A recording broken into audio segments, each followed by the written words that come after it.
Hello everyone, and welcome back to Goof Gaming.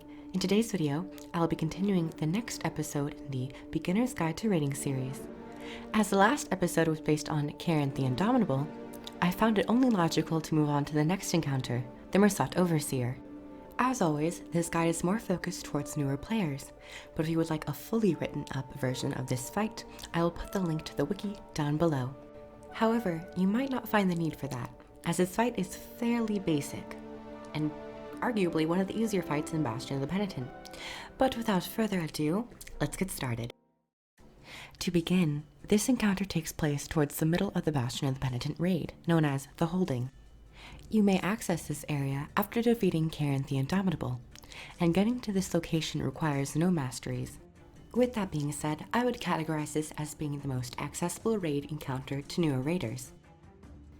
Before proceeding further, I believe I should mention the 3 unique buffs that players will immediately encounter upon entering the room. The first buff, known as Dispel, will remove the orange shield surrounding the Jade Scouts and Soldiers. I will later get into what Jade Scouts and Soldiers are. This buff is pivotal in succeeding in this boss fight. Typically, whoever is in charge of your raid will tell you who to dispel and when. The next buff, Protect, creates a guardian sanctuary on the ground for 5 seconds. This bubble will make all allies in that bubble invulnerable to all damage in this boss fight. Be warned, as this buff has an extremely long cooldown when used. The final buff, known as Claim, will retake burning tiles, allowing your own allies to stand on them without taking any damage. This will be crucial on certain parts of the fight where all the tiles are on fire. Use this wisely.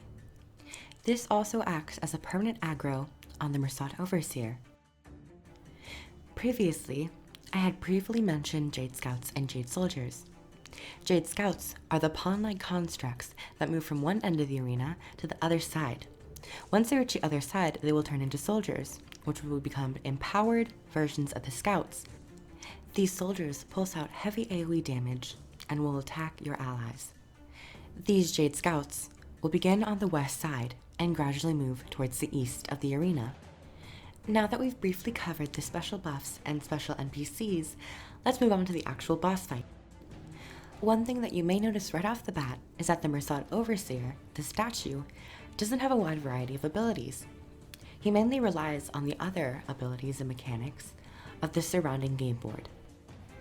The first danger of this game board will manifest itself when you first enter the arena, the burning tiles. These burning tiles do high amounts of damage and have a set pattern of where they are on the game board. Every 25% health that the Mursaat Overseer loses, the burning tiles will rearrange their pattern to trick the players. As stated before, if you happen to meet a certain tile, you can use Claim to cleanse the burning effect and make it safe for your allies.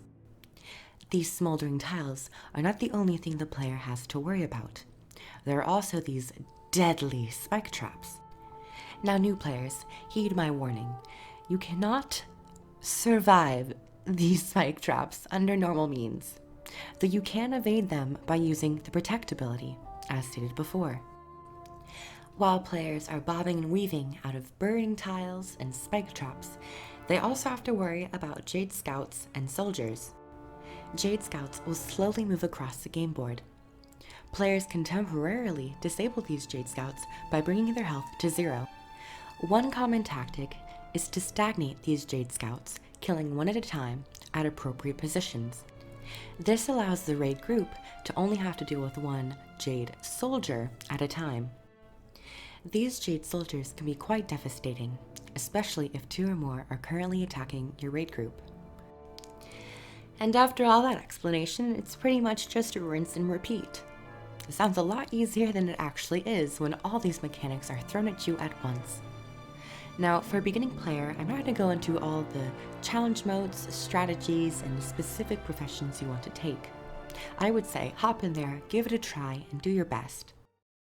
And that's pretty much it for the Mursaat Overseer. Congratulations at defeating him. And as always, if you haven't, keep trying. I totally believe in you, especially with this fight, because it isn't as complicated as some others.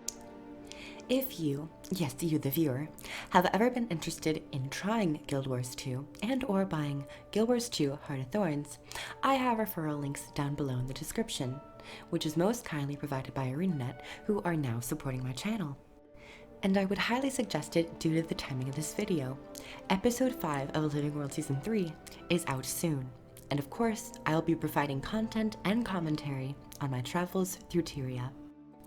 And as always, thank you everyone so much for watching. Like the video if you liked it, comment below, and subscribe for more Guild Wars 2 content. And I'll see you all in the next video. Mwah.